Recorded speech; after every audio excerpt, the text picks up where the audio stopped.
مرحبا يا دكتور. مرحبتين، اهلا سفيحة. اهلا وسهلا دكتور علي موسى التميمي، اهلا وسهلا بحضرتك. الله يحفظك. سعيدة جدا اليوم بلقائي بحضرتك، سامع عنك هواية، لكن المشاهدين حابين ايضا واللي يتابعون هذا اللقاء انه يعرفون انه ارتفاع الضغط شنو اعراضه، وايضا بالنسبة الى انخفاض الضغط وخطورته على الجسم. نعم. نسمع من حضرتك. عارفين حضرتك ارتفاع ضغط الدم هو من الامراض الشائعة جدا. يمكن راح نتفاجئ ونقول يعني اكو بحث صار باقليم كردستان انه تقريبا 53% عندنا ضغط، وهذا الضغط نسبته كلش عالية بالمجتمع. عادة الضغط يكون بدون اعراض، احنا اغلب الحالات الضغط من نقيس الضغط راح نلقي انه ضغطه صاعد ومبلغ المريض بهاي الحال. نعم. بعض الاحيان لا، ارتفاع الضغط هو يجيب المريض للطبيب.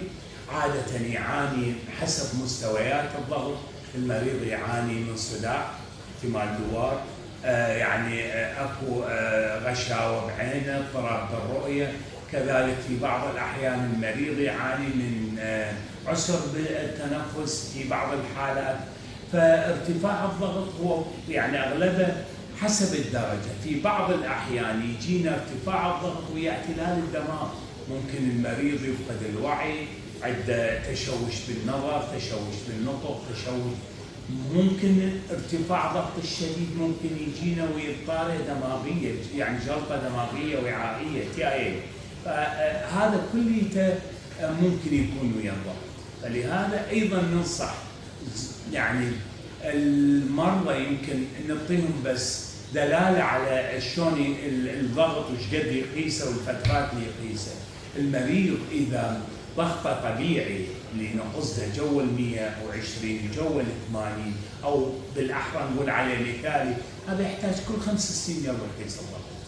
الضغط طبيعي اللي بين ال 103 120 و 129 العالي والواطي من 80 لل 85 ملم ميركوري، هذا يحتاج كل 3 سنين يلا.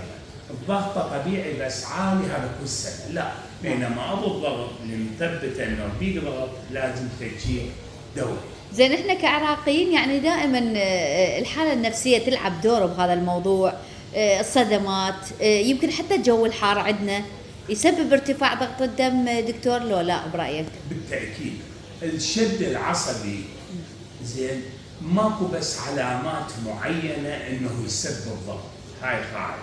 بس ممكن الشد العصبي يفاقم معدلات الضغط عند الشخص اللي عنده ضغط. عارفين بالعصبية يزداد النبض، يزداد الهرمونات، الضغط اللي عندنا ممكن يصعد الضغط. بس كمسبب للضغط لا، ماكو دلائل علمية بهذا. نعم.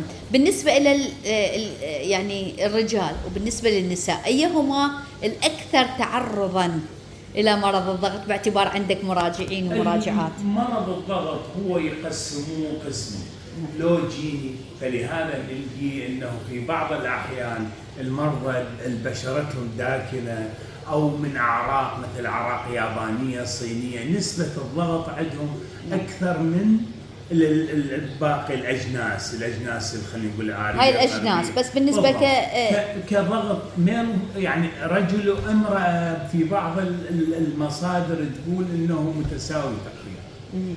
يعني ما له علاقة الجنس. الجنس ما له علاقة بهذا الموضوع. نحكي عن الضغط اللي دائما بعض الناس يكون عندهم منخفض، يعني هذا تأثيره برأيك أكثر خطورة على الإنسان؟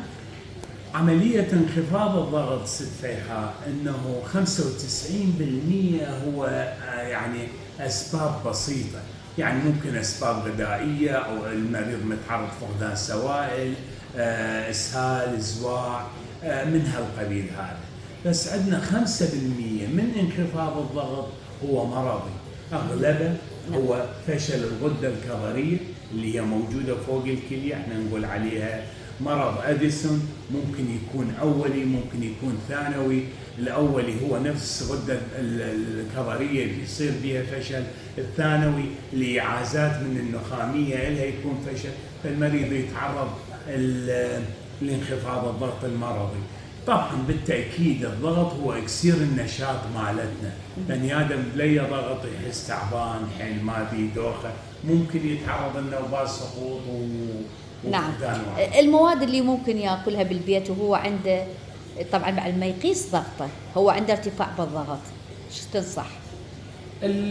احنا الاكو دائما لو الضغط نقول له اكو 6 نقاط رئيسيه، هي 6 نقاط لا دوائيه يتبعها قبل ما نتبع الادويه.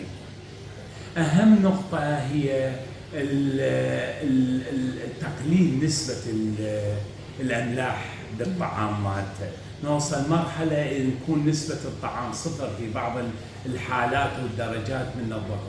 ايضا تقليل الدهون المشبعه والمهدرجه، هذا حتى نقلل من تاثير الضغط والدهون يكون بس عاملين رئيسيات.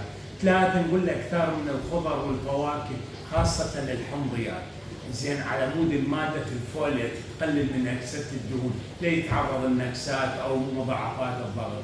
بالتاكيد ننصحه بتقليل الوزن، بالتاكيد ننصحه بترك التدخين والكحول، ننصحه ايضا بالرياضه. شافوا الرياضه اذا لعبنا 3 مرات بالاسبوع نص ساعه العاب هوائيه تقلل لنا الضغط درجه واحده.